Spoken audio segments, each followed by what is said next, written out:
너 본드 냄새나. 제가 냄새나? 내가 냄새나?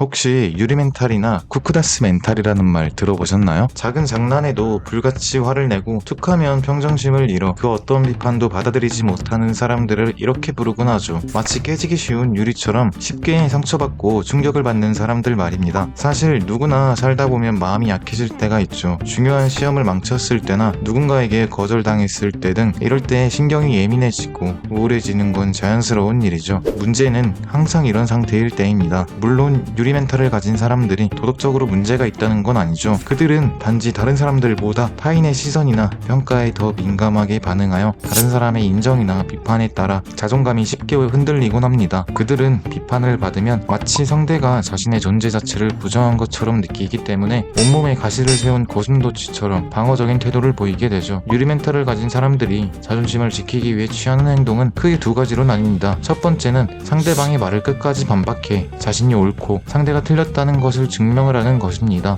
이를 통해 나는 가치 있는 사람이고 너는 틀렸다는 것을 보여주라는 것이죠. 두 번째는 문제 자체를 피하는 것입니다. 당장의 문제를 회피하면서 자신을 보듬고 그들에게 반격을 위한 시간을 갖죠. 그렇다면 유리 멘탈은 단순히 타고나는 걸까요? 유리 멘탈은 대부분 후천적으로 형성된다고 합니다. 특히 어린 시절의 환경과 큰 관련이 있죠. 어릴 적 부모로부터 지나친 통제나 과도한 사랑을 받은 사람들은 온전한 자아를 형성할 기회를 얻지 못해 유리 멘탈이 될 가능성이 크다고 합니다. 어떤 부모들은 아이를 너무 사랑하는 나머지 아이가 그릇된 행동을 해도 무조건 받아들이고 용서를 해주죠. 하지만 이렇게 자란 아이들은 성인이 되어 비판을 받아들이지 못하게 됩니다. 반면 부모로부터 지나치게 통제를 받거나 무분별한 폭언과 폭력에 시달린 아이들은 자신을 쉽게 비하하는 성향을 갖게 되어 자신의 삶을 늪에 빠뜨리곤 하죠. 즉 타인의 비판을 올바르게 받아들이고 이를 통해 성장할 수 있는 그릇을 만들기 위해서는 부모의 역할이 매우 중요한 것이죠. 아이들이 잘못된 행동을 했을 때는